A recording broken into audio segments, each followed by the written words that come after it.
हम जो भी कर्म करते हैं उसका फल हमें अवश्य मिलता है। हम कितने भी अच्छे बुरे कर्म कर लें उसका फल हमारे साथ ही रहता है, चाहे वो हमें देर से ही मिले लेकिन मिलता ज़रूर है। कुदरत ने जो कर्म के नियम बनाए उसमें कोई गलती नहीं होती।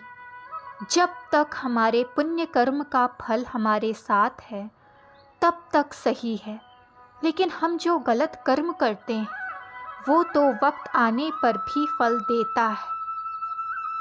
इसीलिए कर्म करने से पहले हमें सोचना चाहिए। कर्म हो जाए इसके बाद उसके फल से भागना व्यर्थ है। इसी कर्म चक्र को ठीक तरह से समझने के लिए जानते हैं राजा परीक्षित के जीवन से जुड़ी एक घटना के बारे में।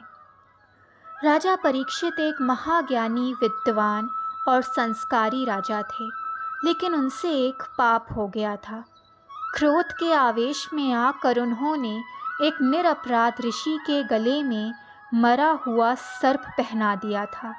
परंतु कुछ समय बाद जब उनका क्रोध शांत हुआ तब उन्हें अपनी भूल पर पछतावा हुआ।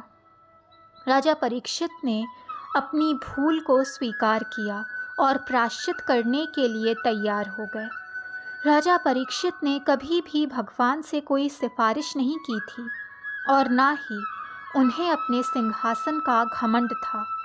उन्होंने तो भगवान से अपने अपराध के लिए दंड ही मांगा था, जिसके उदाहरण स्वरूप भविष्य में कोई भी राजा क्रोध के आवेश में आकर ऐसा दुष्कृत्य ना करे। इस प्रकार राजा परीक्षित अपने कर्म से भागे नहीं बल्कि परिणाम भुगतने के लिए तैयार हो गए।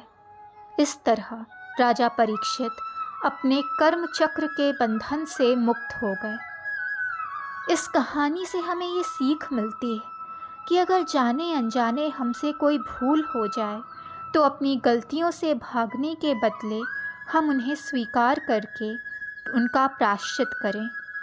सिर्फ तभी हम अपने कर्म चक्र के दुष्प्रभाव से मुक्ति पा पाएंगे।